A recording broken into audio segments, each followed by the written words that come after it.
육대장. 신선한 양지, 건강한 대파, 오래 끓인 사골 육수. 육개장 한 그릇에 온 힘을 다하니까 건강하다.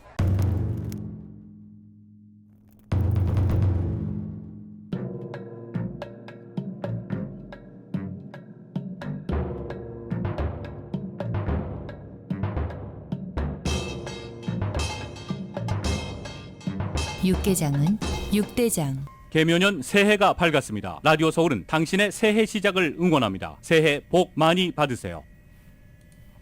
강혜신의 오늘의 미국.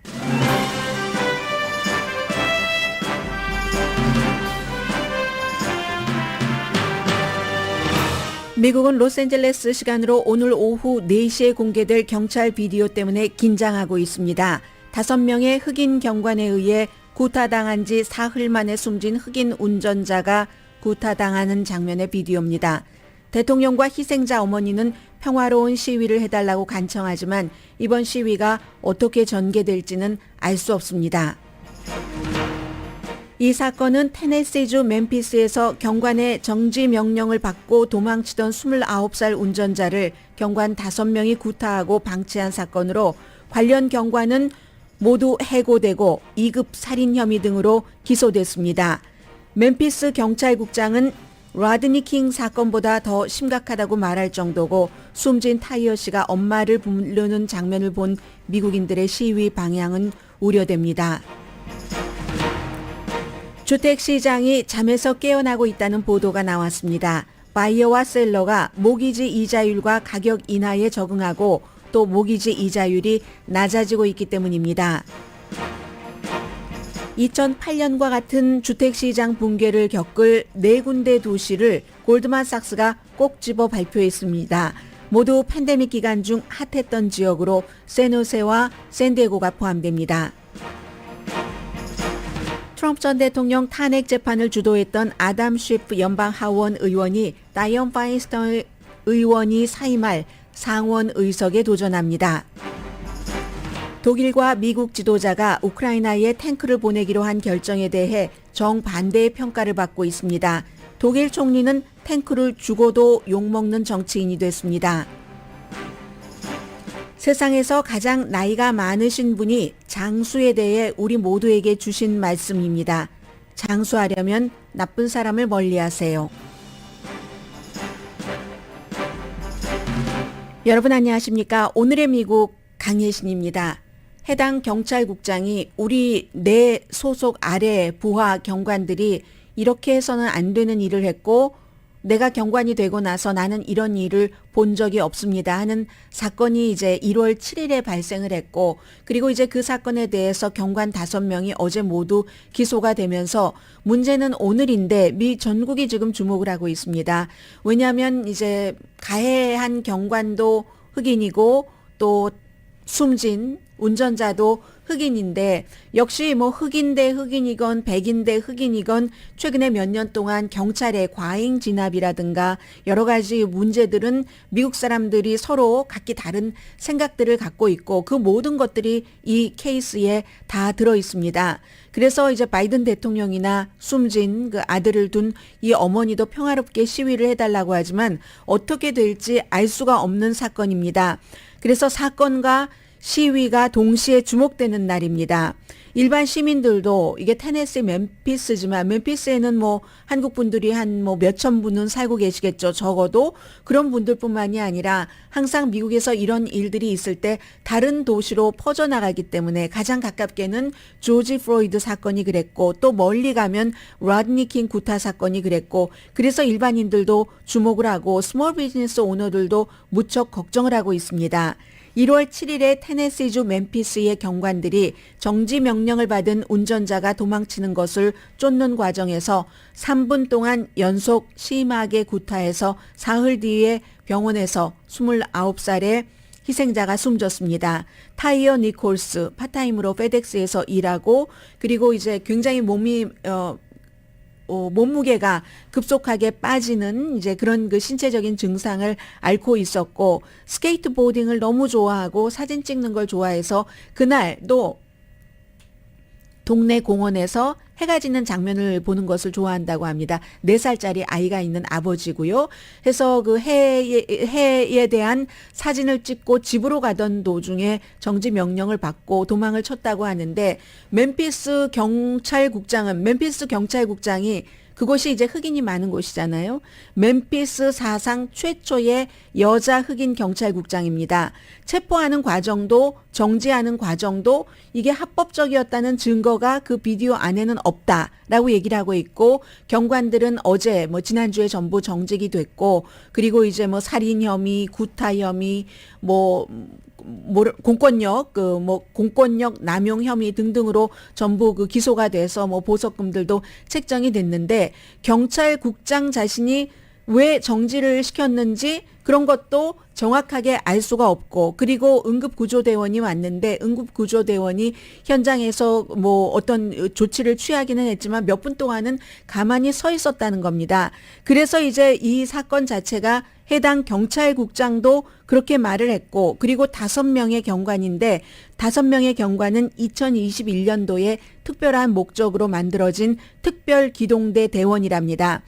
이 5명의 경관이 이 29살의 운전자가 숨지는데 서로 다른 역할을 했지만 전부 숨지는 데에 죽음에 대해서 책임이 있다는 것이고 그리고 구타하기 전에 페퍼 스프레이도 썼고 테이저 총도 썼고 비디오 장면에는 숨을 못 쉬겠다 하는 게 나왔고 응급실로 갔고 했는데 여러 카메라를 통해서 전부 기록이 됐죠. 그게 꼭 경관의 바디캠뿐만이 아니라 순찰차에도 자동차가 있었고 현장에 한 10명 정도의 경관들이 있었다고 하니까 먼저 경찰국장의 얘기를 좀 들어보시겠습니다. 세렐린 데이비스, 멤피스 최초의 여성 흑인 경찰국장 그 장면을 보고 나서 내가 경관하는 동안에 이런 장면은 처음 봤다라고 말합니다.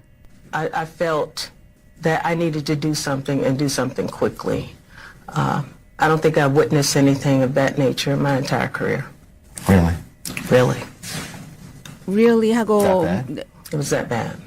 네, 그 정도로 나쁘냐 하고 CNN의 앵커가 물어보니까 아프리칸 아메리칸 앵커가 물어보니까 really 그 정도로 나빴다라고 얘기를 하고 그랬기 때문에 비디오 테이프를 보자마자 뭔가 행동을 해야지 되겠다고 믿었답니다. 그게 이제 새벽이었다고 하는데 일요일 날짜상으로 일요일 새벽이었다는데 그런 것이고 그러면 이제 구체적으로 앵커가 물어봅니다. 어떠했는가 그 비디오를 보고 인간성의 말살이다라고 말합니다. Defy humanity. You're going to see a disregard for life, duty of care. 생명을 전혀 이제 케어하지 않고 그리고 경찰의 의무가 누구를 보호하는 거잖아요. Interaction that is above and beyond what is required in law enforcement. 네, 이제 법 집행관이 해야지 되는 이것은 이제 법적으로 해당 경찰국장이 이미 정의를 내린 겁니다. 법 집행관들이 해야지 되는 그 너머의 행위를 했고 인간성의 말살이다라고 말을 했습니다. 그러면 오늘 로스앤젤레스 시간으로 4시 맞죠? 테네시 멤피스 시간으로 저녁 7시니까 6시니까 4시가 맞는데 2시간 차이니까는요. 그것을 보면은 사람들은 어떨 것인가에 대해서 너무나 사람들이 마치 그 가족들이 겪는 것과도 같은 그런 느낌을 가질 것이라고 말합니다. And I'm sure that, as I said before, that individuals watching will feel what the family felt.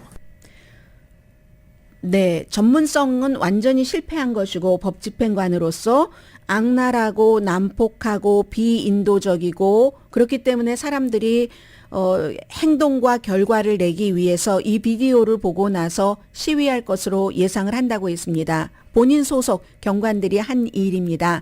그렇지만 물론 경찰국장이니까 이 과정에서도 커뮤니티를 안전하게 지켜야지 되고 폭력과 파괴는 안 된다라고 얘기를 했습니다.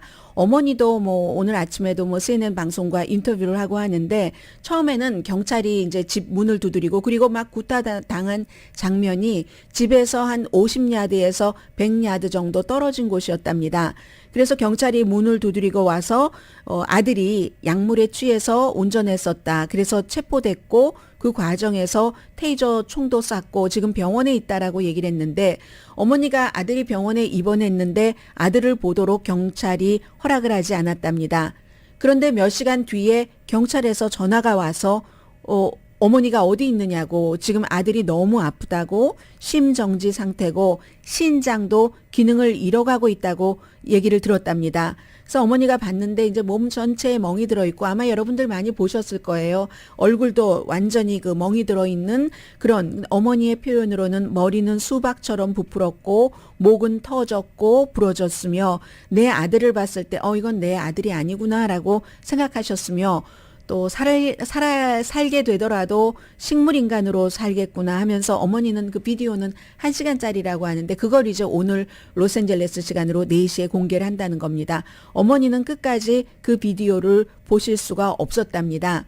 그래서 스텝파더가 끝까지 봤는데 1시간 동안 한 경관은 스텝파더의 얘기입니다. 어머니는 내 아이가 마치 그 펄프처럼 그 막 너덜너덜한 종이장처럼 돼버렸다라고 얘기를 하셨고 한 경관은 이 아들을 스텝선을 풋볼 차듯이 공 차듯이 그렇게 차더라. 10명의 경관이 현장에 있었는데 아무도 중지시키지 않았다. 누구는 담배를 피고 있었고 누구는 그냥 늘 하는 허풍 떠는 그런 말을 하고 있었고 뭐 그런 얘기를 했습니다. 그런데 이 어머니는 어제도 이제 촛불 시위 같은 것이 당연히 있었겠죠. 어머니가 그 촛불 시위의 현장에서 사람들에게 기본적으로 뭐 이렇게 우리 아들 생각하고 나와준 거 고맙다 하는 얘기도 했지만 본인은 경관을 미워하지 않는다고 했습니다. 원래 그 본인의 성격 자체로 그렇게 뭐 다른 사람을 미워하고 싶지도 않고 그렇지만 우리 가족이나 그런 일을 저지른 그들의 가족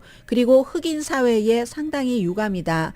당한 사람도 흑인이고 그리고 그 같은 일을 저지른 경관 5명도 모두 흑인인데 끔찍한 일을 저질렀다라고 얘기를 했습니다. 어쨌든 그 경찰국장이 얘기한 것처럼 도망을 쳐서 그런 일이 잡는 과정에서 있었다고 하는데 정말 그 체포 당시에 어떤 일이 있었는지에 대해서는 그 바디캠이 없기 때문에 아직은 알 수 없고 지금 여기서 볼 수 있는 것은 이미 연방 수사 당국이 조사를 하기 시작했는데 숨진 29살 운전자의 민권을 위반했는가, 뭐 인권을 위반했는가 이런 문제가 되고요. 그 과정에서 before가 아니라 after 구타하는 장면에서만도 그런 일이 일어나서 어제 이제 기소된 그 뭐 살인 2급 살인 혐의 등으로 기소된 모든 것들은 구타하는 그 장면에 관한 벌입니다. 변호사가 이제 여러 명이 있는데 한 변호사는 경관들이 인간 그 피냐타 완전히 인간 피냐타로 보고 때리더라. 그 피냐타가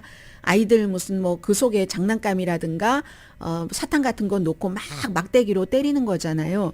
그리고 인간 피냐타처럼 때리더라 했고 벤 크럼프 이 사람이 굉장히 중요한 변호사입니다. 어제 제가 플로리다주에서 흑인 학생들이 플로리다 주지사를 흑인 역사에 대해서 가르치는 것을 AP 과목에 포함시키지 못하도록 한 것에 대해서 고소하는데 그 준비를 바로 이 벤자민 크럼프 변호사가 돕고 있다라고 말씀을 드렸습니다. 이 케이스에도 벤 크럼프 변호사가 들어갔습니다. 이 벤 크럼프 변호사는 이번 케이스뿐만이 아니라 마이클 브라운이라든가 조지 플로이드 사건도 맡았었고 트라이본 마틴 아주 조금 어린 청년이었었죠. 그런 케이스도 전부 맡은 흑인 그 변호사입니다. 존슨 베이비 파우더 케이스도 맡았었고요.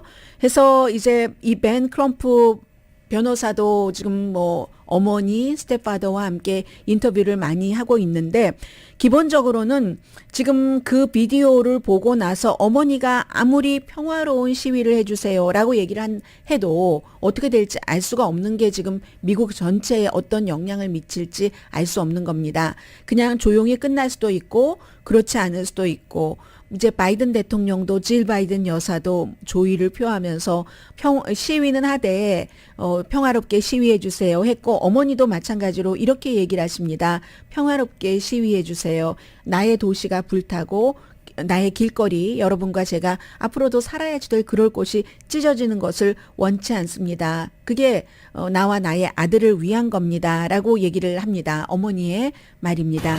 It's going to be horrific. 굉장히 무서운 공포스러운 장면일 거라고 얘기하죠. to protest in peace. I don't want us burning up our cities, tearing up the streets, because that's not what my son stood for.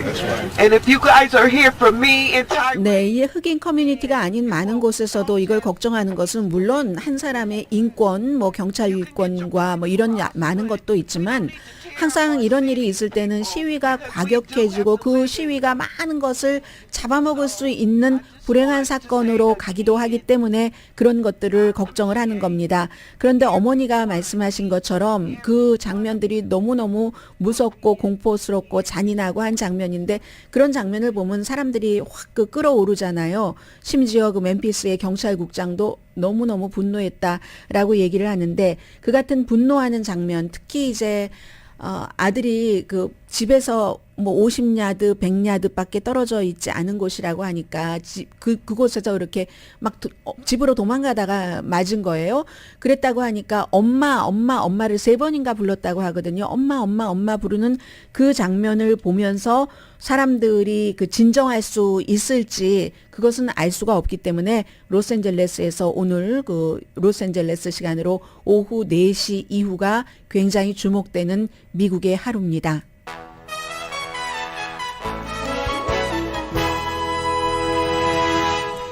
아마 경찰이 그 시간 자체를 그 동부 시간으로 7시가 되는 거잖아요. 테네시 멤피스 시간으로 6시가 되는 것이고 그렇게 잡은 것이 만약에 아침부터 공개를 했다 하면 사람들이 시위를 할 수 있는 시간들도 더 길어지고 또 뭐 준비를 할 수 있는 시간도 길어지고 해서 뭔가 좀 사회적인 혼란을 막기 위해서 시간을 정하는 것은 할 수 있었던 거잖아요. 조절할 수 있었던 건데 이미 갖고 있는 비디오 테이프이고 하니까 그래서 아마 동부 시간으로 7시로 잡지 않았을까 하는 생각도 들고요.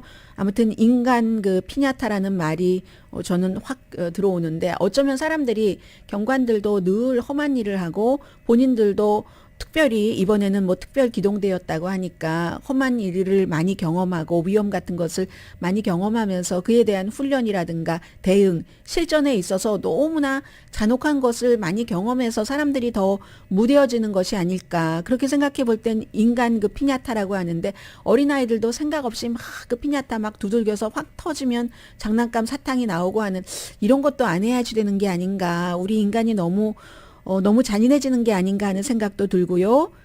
오늘의 미국은 신용의 상징 유한양행 건강식품과 누구나 젊어지는 얼굴 피부과학 셀리온, 이민법 가정법 전문 제인정 종합법률사무소, 프리미엄 고기 쌈밥 전문 레스토랑 쌈, 재래식으로 직접 만든 검정콩 생순두부 수라원 순두부, 총 20억 달러 승소, 교통사고와 상해 전문 브라이언 타필러와 시지로우 변호사 공동 후원입니다. 잠시 뒤에는 간단하게 뭐 미국 뉴스를 몇 가지를 전해드리고 하나는 오늘 주말이기도 하기 때문에 사실은 어떤 때는 제가 기사 같은 것을 보면서 그냥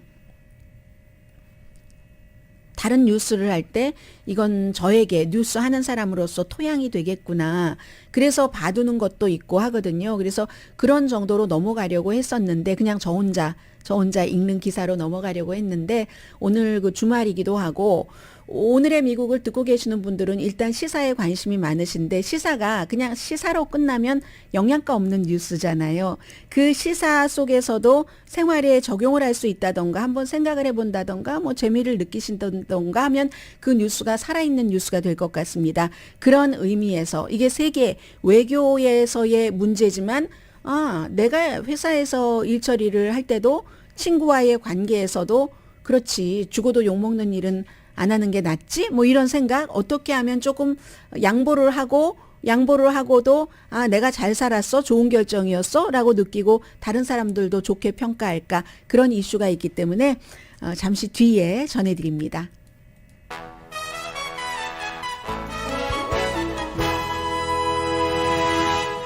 라디오 서울방송 오늘의 미국 듣고 계십니다. 트럼프 전 대통령 탄핵 재판에서 이제 하원에서 가장 주도적인 역할을 한 사람이 아담 쉬프 버뱅크가 지역구인 캘리포니아주 연방 하원 의원입니다. 그런데 연방 상원 의원에 출마한다고 했거든요. 여기도 이제 두 가지 큰 의미가 있는데 우선 기본적으로는 본인이 연방 상원에 출마하겠다라고 얘기를 하면서 지금 미국의 민주주의가 위협받고 있는데 그 이유는 공화당 리더들이 다른 많은 것들은 안중에도 없고 파워 갖는 것만 신경을 쓰기 때문이다. 뭐 이게 바로 그 하원 의장이 어떤 사람이라도 괜찮다. 표만 가져서 나에게 그 하원 의장 자리를 준다면 하면서 너무너무 그 용납하기 어려운 결점과 결함과 뭐 어떠한 그 범죄 전력이 있는 사람을 하원 의원으로 인정했다. 뭐 이런 얘기잖아요. 이기기만 하면 된다. 나에게 표만 주기만 된다. 그게 가장 많이 지적이 되고 있고요. 경제는 지금 그 중간층 미국인들에게 별로 좋지 않은데 공화당 리더들 그러니까 내가 조금 더 큰 물에 가서 상원 의원에 가서 일하겠다는 거거든요. 그러면 케이리 포터 그 하원 의원 오렌지 카운티가 지역구인 이 의원과 겨루게 됩니다. 왜냐하면 이 지역구 자체가 다이언 파인스타인의 지역구이기 때문에. 그런데 그러면 캘리포니아주는 두 사람이 탑2가 결선에서 나가니까 민주당이든 공화당이든 상관이 없어서 이 두 사람이 같이 할지도 모르고요. 다이언 파인스타인 연방 상원 의원이 미국에서 최초로 여자 연방 상원 의원이 된 사람입니다. 지금 나이가 89살입니다. 최근에는 보좌진들도 기억을 잘 못하는 것 같다. 이런 얘기들을 하면서 아직 공식적으로 은퇴한다고 발표하진 않았지만 은퇴할 것으로 예상들을 하고 있습니다.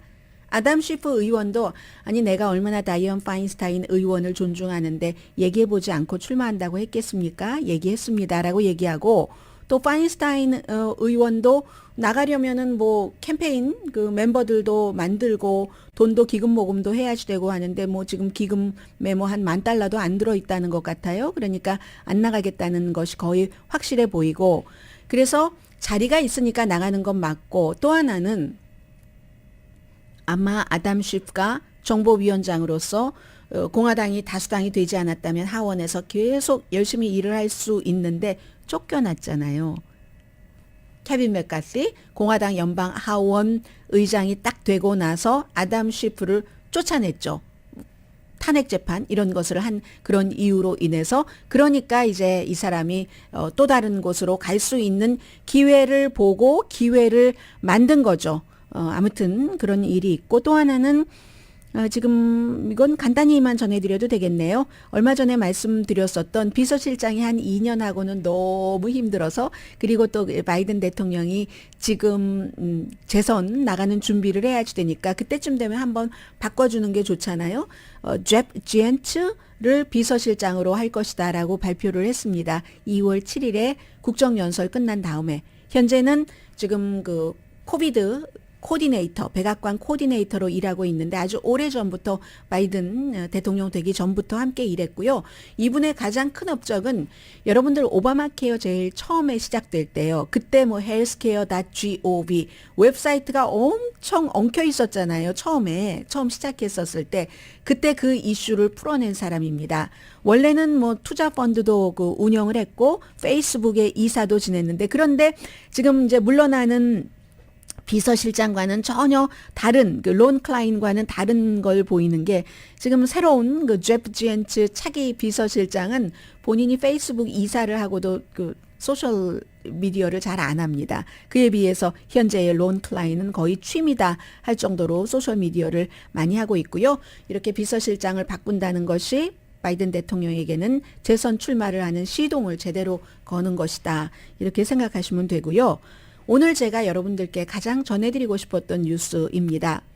나토 멤버들이 이제 미국과 함께 독일과 함께 우크라이나에 탱크를 보내죠. 그런데 이 탱크를 보내는 데 있어서 처음으로 우크라이나를 러시아가 침공한 이후에 서방 세계가 의견이 엇갈리는 것을 분명하게 공개적으로 보여줬습니다.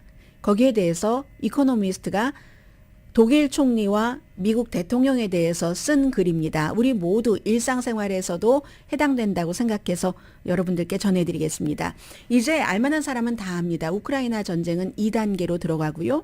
러시아에서 몇십만 명이 다시 이제 동원된 인력이 투입되면서 봄이 되면서 그러니까 우크라이나는 빼앗긴 땅도 되찾고 그리고 러시아도 조금이라도 더 물리치기 위해서 더 강한 무기가 필요하겠죠. 탱크를 일단 준다고 했는데 젤렌스키 대통령이 F-16 전투기 같은 것도 달라라고 하잖아요. 그리고 지금까지는 결국은 시간 문제였지 우크라이나가 필요한 것을 서방 세계가 지원을 했습니다. 영국이 제일 앞장섰고 그리고 미국은 이제 더 뒤에서 물밑 작업을 하면서 더 많은 것을 가장 많이 도운 국가이고요. 그런데 이번에 탱크 보내는 것은 미국의 바이든 대통령도 에브람스 31대, 독일도 레오파드 2 14대, 다른 나라들도 레오파드를 갖고 있는 곳이 많으니까 다 준다고, 그 100대 미국 31대 준다고 했는데, 그런데 여기서 네가 먼저 해 하는 것을 푸틴에게 보여줬다는 거죠. 탱크를 보낸 것 자체는 좋은데 그 과정에서 우크라이나의 고통을 연장시켰고 서구의 화합이 잘 안 되는 것을 보여줬고, 나토의 국가들도 아주 잘하진 않았지만 독일이 최악이었다고 얘기를 합니다. 물론 독일은 칭찬받다 마땅하지만, 왜냐하면 미국 다음으로 우크라이나를 물심양면으로 많이 심은 모르겠어요. 물론은 군사력으로는 많이 도왔습니다. 그런데 올라프 숄츠는 처음부터 지금까지 항상 모든 결정을 마지못해 했다는 겁니다. 마지못해. 러시아가 침공하기 직전에도 침공한 직후에도 헬멧만 보냈잖아요. 헬멧 5,000개인가. 그렇게 하다가 이제 미국에 의해서 미사일 방어 시스템 같은 거 지원하는 것도 막 막으려고 너무 애써봤고, 프랑스가 먼저 하면 뭐 보병, 전투 차량 보내는 거 따라했고, 최근에 탱크까지 이렇게 됐는데, 우크라이나는요, 독일제 탱크를 독일에서 만들어서 레오파드 다른 나라 많이 갖고 있습니다. 폴란드 등등. 그런 것을 전쟁이 시작되고 7일째부터 보내달라고 했습니다. 그런데 거의 지금 1년 만에, 1년에서 뭐 한 20일 빠지는 그런 정도에 보내게 된 거잖아요. 독일은 자신들만 안 보내는 게 아니라 다른 나라도 못 보내도록 수출하는 거잖아요. 독일에서 수입을 해서 우크라이나로 다시 보내니까 다른 나라가 우크라이나에 보내는 것도 지금까지 그 레오파드를 만드는 국가로서 막아왔는데, 1월 20일에 여러분께 보도를 해드렸습니다. 이 시간에 미국의 국방장관과 합참의장이 독일 군기지에서 다른 나토 회원국들과 함께 일을 하면서, 그때 독일이 레오파드 2를 보낸다고 얘기를 하는 것을 끌어내려고 했었죠.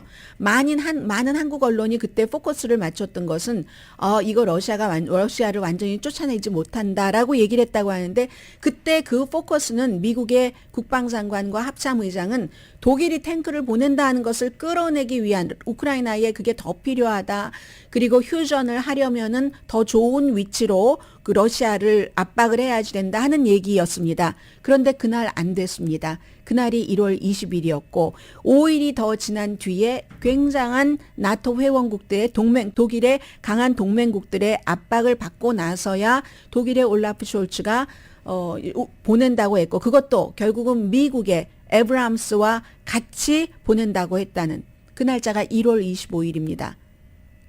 볼로디미르 젤렌스키의 생일이 1월 25일입니다. 생일날 받은 겁니다. 거의 1년을 조르고 호소하고 하다가, 그래서 독일은 올라프 숄츠가 그때 그렇게 얘기를 하면서 그 탱크를 보낸다고 했습니다. 우리가 보내야 돼. 억지로 압박받는 것은 옳지 않다. 그렇지만 다른 동맹국들이 그러한 것을 원하니까 동맹의 길을 선택을 하겠다라고 얘기를 했습니다. 그리고 독일뿐만이 아니라 이코노미스트는 다른 나라들도 비난받을 만하다라고 했습니다. 어쨌든 미국도 이 얘기는 다시 또 말씀드리겠습니다마는 에브람스 탱크를 최근까지 안 보낸다고 하다가 보냈으니까 독일이 미국이 해야지 한다니까 보낸 거잖아요. 임마누엘 마크롱도 마찬가지로 뭘 거부하다. 임마누엘 마크롱은 항상 푸틴과 친하니까 독일과 프랑스가 유난히 좀 거부를 많이 했었습니다. 영국도 챌린저를 보내긴 하지만 그것은 이제 무슨 탄약, 공급망 부족 때문에 많이 쓰지 못하거든요. 폴란드도 올라프 숄츠를 그렇게 욕하면서도 사실은 공식적으로 우리 보내도록 해달라라고 그 레오파드 2 탱크를 만드는 독일에 공식 요청을 한 것은 바로 이번 주라는 얘기입니다. 그리고 올라프 숄츠는 승리다. 왜냐하면 내가 원했던 것, 우리 것만이 아니라 미국도 에브람스 탱크 31대 보내잖아? 그러니까 내가 이겼지? 라고 얘기하고, 스위스도 중립국인데 중립국인 스위스도 독일의 압력으로 뭐 탄약 같은 것을 스위스제 탄약을 보낸다고 하니까 그러니까 내가 잘했어 하고 일부는 또 올라프 숄츠의 주장에 동의를 한다고 얘기를 합니다. 어떤 주장이냐면 아주 서서히 러시아가 갑자기 확 화나지 않게 그러한 그 전략, 그런 서서히 하는 그런 그 점진적인 전략이라고 할까요? 그런 것으로 나는 해왔다 하는데 그게 이제 그 보일링 프로그라는 전략이잖아요.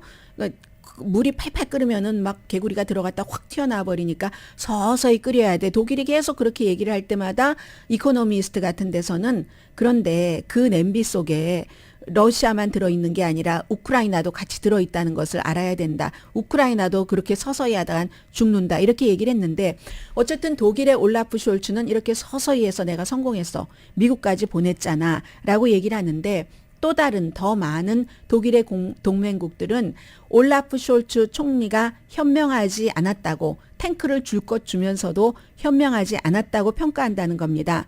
왜냐하면 수없이 말씀드렸습니다. 5번 이상 레오파르드 2가 독일에서 원하는 에브람스 탱크보다 M1보다 훨씬 우크라이나 전쟁에 맞기 때문에 에브람스는요. 왜 우리가 저는 완전히 자동차를 물처럼 연료를 먹는 자동차야. 가스를 물처럼 먹어. 야, 천하에 쓸데없는 자동차야. 우리 예전에 이런 얘기 많이 했잖아요.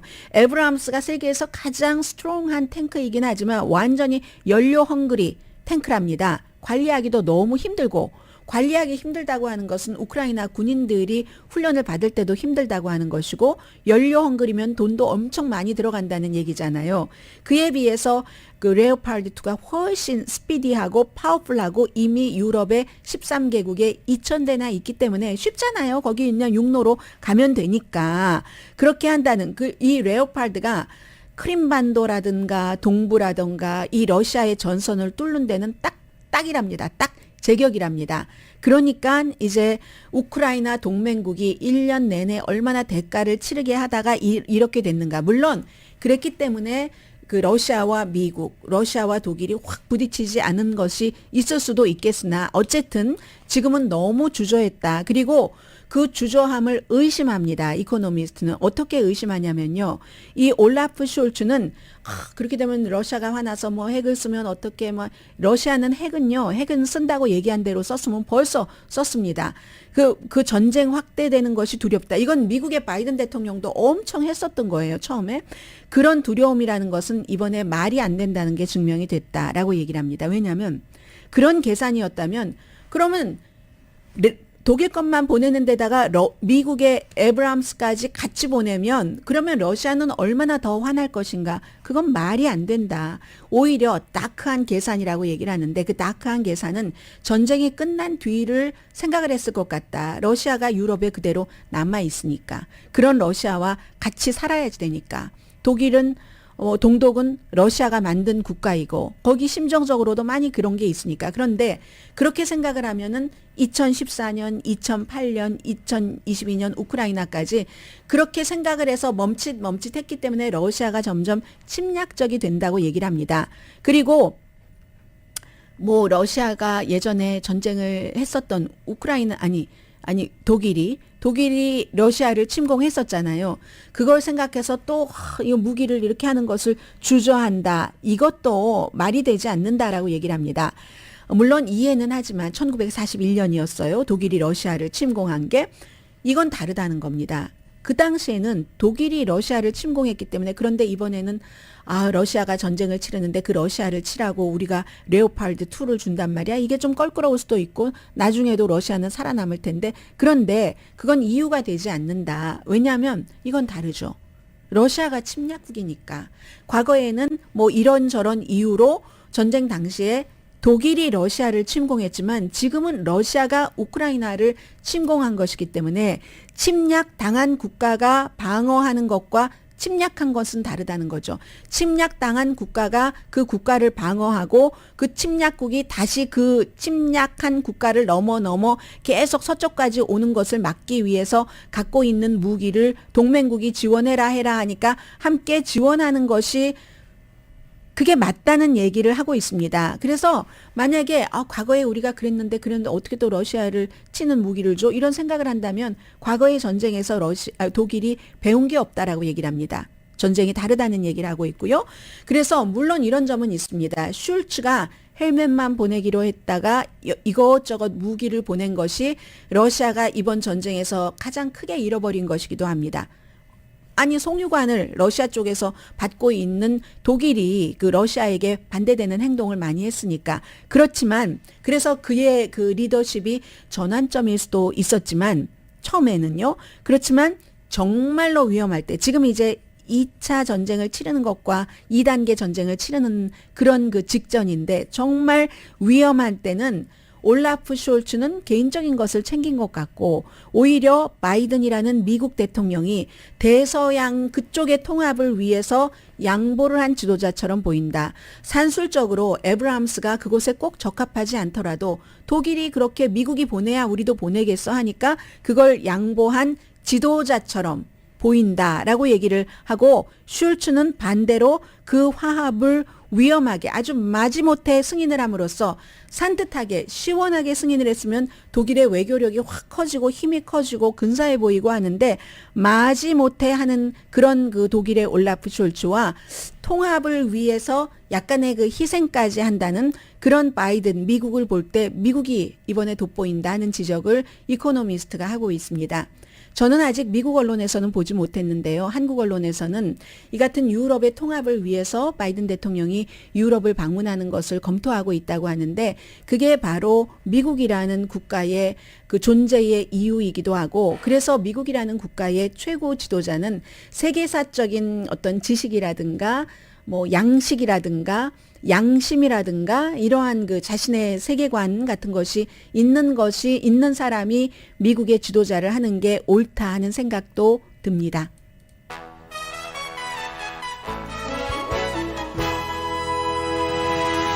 라디오 서울 방송 오늘의 미국 듣고 계십니다. 주택시장에 대해서 조금 보도를 해드리겠습니다. 어쩌면 내가 집을 좀 사야지 되는데 했다가 보류하셨던 분들도 조금은 이제 신경을 쓰실 그럴 타임인 것 같고요. 뭐 집을 팔려고 내놓으시는 분들도 여러 가지를 좀 신경 써야지 되는 타이밍인 것 같습니다. 주택시장이 벌써 살아나고 있다는 보도가 나왔습니다. 그렇게 된다면 뭐 전체 경제에는 아주 좋은 뉴스가 되고 이게 바이어는 모기지 이자율에 좀 적응을 하고 셀러는 가격이 전보다 낮아지는 것에 좀 적응을 하고 기본적으로는 그 모기지 이자율 자체도 지난해 9월 달에 비해서는 많이 내려갔기 때문에 이런 현상이 생깁니다.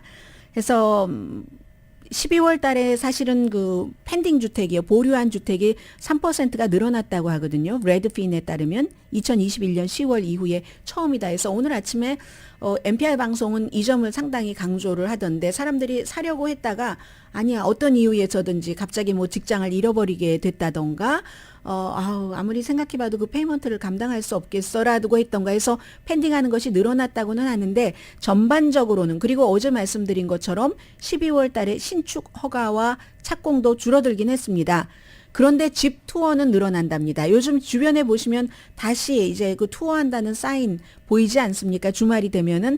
그래서 마켓이 지금 터닝 포인트다라고 얘기를 하는데 터닝 포인트 하면은 all about 이자율입니다. 이자율이 너무 빨리 올라갔었는데 조금 내려가기 시작하면서 바이어들이 늘어난다는 겁니다. 11월 달까지만 하더라도 모기지 이자율이 7%, 수요가 당연히 줄어들었죠. 그리고는 모기지 이자율이 2009년 이후에 가장 빨리 내려가기 시작합니다. 지금. 마켓이 또 안심하기도 합니다. 연방준비제도가 다음 주에 0.25%포인트, 3월 달에 0.25%포인트 올리고 그다음부터 일단 스탑하지 않을까? 이런 것들. 지금요. 30년 고정 모기지 이자율이 이번 주에 6.13%죠? 네, 6.13%입니다. 프레디 맥이 지금 데이터 발표한 것 보면 9월 중순 이후에 가장 낮습니다. 그리고 이건 뭐 사람에 따라서 달라서 어떤 바이어는 뭐 5%대에서 가능하잖아요. 그리고 심리적인 게 많죠.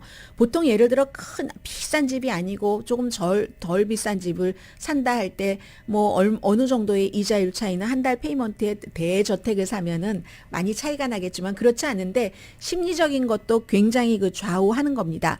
그래서 지금 주택 마켓에서요. 웃돈은 사라졌고 내놓으면 뭐 나도 상상하지 못했는데 셀러가 10만 달러, 20만 달러 막 더 주고 사잖아요. 올 캐시로 사는 사람도 많고 그런데 그 시절은 지났고 이제 가격을 깎기 시작합니다. 셀러가 크로징 피까지 내는 케이스들도 늘어나고 있다고 합니다. 아직 뭐 인벤토리는 적잖아요. 말씀드린 것처럼 그 정도까지 갈 건 아니니까 신축이라든가 착공은 조금 줄어들고 있으니까 재택근무는 팬데믹 이전보다는 아무래도 많지 않겠어요? 팬데믹 한창 때보다는 줄어든다 할지라도 그래서 지금 발표됐는지도 모르겠네요. 제가 체크해보지 못했는데 전국 부동산협회에서도 잠정적인 주택 판매 추정치를 오늘 발표를 하고요. 제가 지금 말씀드린 것은 레드핀을 주로 해서 전해드렸습니다. 그리고 이제 주택시장에 대해서 또 하나는 2008년과 같은 주택시장 붕괴를 겪을 4군데 도시를 골드만삭스가 딱 집어서 얘기를 했어요. 그런데 골드만삭스가 신이어서 그런 것도 아니고 그건 이제 딱 그 수치로 뻔히 보이니까 이런 발표를 하게 된 겁니다. 모두 팬데믹 기간 동안에 핫했던 지역입니다. 그리고 2023년도 미국의 주택시장은 전국적으로 붕괴는 아니다. 수없이 말씀드렸습니다. 팬데믹 기간 동안에도. 그런데 4군데 도시는 2008년 막 내려가고 거품 빠지고 할 때 그때처럼 가격이 내려갈 수도 있다. 한마디로 과열됐던 곳에서 거품이 빠진다. 이건 만사에 다 통하는 진리입니다. 주식도 마찬가지고요. 과열됐고 거품이 있으면 거품은 언젠가는 가라앉습니다. 맥주만 가라앉는 게 아니에요. 캘리포니아주의 산호세와 샌디에고, 텍사스의 어스틴, 그쪽으로 이사 가신 분들 무척 많았죠. 애리조나의 피닉스, 산호세, 샌디에고, 어스틴, 피닉스가 가장 많이 집값이 내려갈 것이라는 겁니다. 우선 전반적인 공통점을 말씀드리면 올해 말에 모기지 이자율 6.5% 정도 될 것으로 예상이 되고 아무튼 그 4군데가 가장 핫했던 곳이에요. 진로우로 봐도 어스틴 2021년도에 얼마나 핫했습니까? 지금은 아이스 콜드랍니다. 수요는 그래도 있는 편이기는 한데 해서 그렇고 뭐 뉴욕이나 시카고는 올해 2% 정도 집값 내려갈 것으로 예상되지만 반면에 볼티모어나 마이애미는 올라갈 수도 있고 전국적인 포크로저 사태는 오지 않고 미국의 반 정도는 올라가고 반 정도는 내려가고 샌프란시스코 베이, 산호세 그쪽 지역은 10%에서 15%, 25% 내려갈 것이라고 보는 전문가들도 있습니다. 아무튼 모기지 이자율이 집 판매에는 항상 생명선이 되고 있어서요. 지난해 이맘때는 3.56%였잖아요. 지금 이제 6.13%, 6.15% 정도. 주택시장 전반적인 붕괴는 없다가 핫한 헤드라인이었습니다.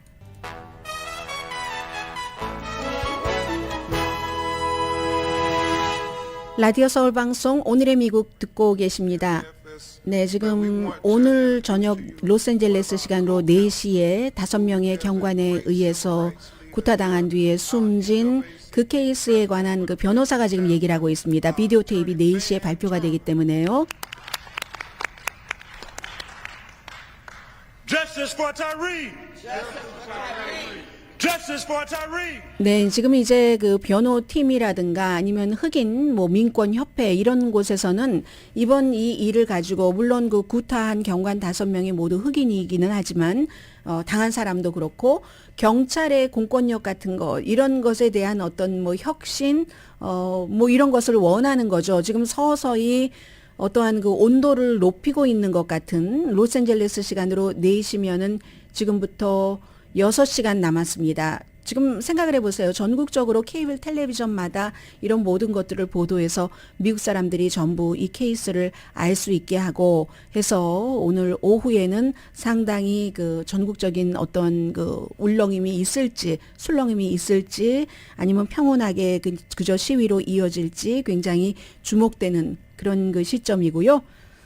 금요일인데 세상에서 가장 나이가 많으신 분이 장수에 대해서 우리 모두에게 주신 말씀을 전해드립니다. 마리아 브란야스 모레라 115세 되신 분입니다. 지난주인가 지지난주인가 제가 프랑스 요양원에서 118세 되신 분이 이제 숨지셨다는 것을 보도를 해드렸는데요. 그 이후에 기네스북에서 이분이 제일 먼저 이제 제일 나이가 많으신 분으로 됐는데요. 캘리포니아주에서 태어나서 미국에서 몇 년 살다가 스페인으로 가셨습니다. 그래서 뭐 1918년도 독감 1차 대전, 스페인 독감 다음에 2차 대전, 뭐 스페인 내전, 뭐 모든 것을 다 겪고 지난번에는 코비드에 걸렸는데도 그 코비드까지 극복한 가장 나이 많으신 분이셨거든요. 그래서 이분이 장수에 대해서 얘기를 하시는데 우선은 운과 좋은 그 유전자를 말씀을 하셨고요. 그리고 오늘의 미국을 도와주신 분부터 말씀드리자면 신용의 상징 유한양행 건강식품과 누구나 젊어지는 얼굴 피부과학 셀리온, 이민법 가정법 전문 제인정 종합법률 사무소, 프리미엄 고기 쌈밥 전문 레스토랑 쌈, 재래식으로 직접 만든 검정콩 생순두부 수라원 순두부, 총 20억 달러 승소 교통사고와 상해 전문 브라이언 타필라와 시지로 변호사 공동 후원이었습니다. 10시에 좋은 아침 좋은 하루 방송됩니다. 그래서 이분이 얘기하시길래 장수하려면은 뭐 질서 있는 삶을 살고 평온하고 가족 친구와 좋은 관계, 음성 문자 변형 장치 뭐 트위터 이런 것 하신답니다. 자연 있어야지 되고 감정적으로 안정돼야 되고 걱정 안 하고 후회 안 하고 긍정적이고 그리고 나쁜 인간들을 멀리한다. 나쁜 인간들을 멀리한다가 이분이 115세 되신 분이 장수하는 비결이다라고 얘기를 하셨습니다. 오늘의 미국 강혜신이었습니다. 아주 좋은 주말 지내세요.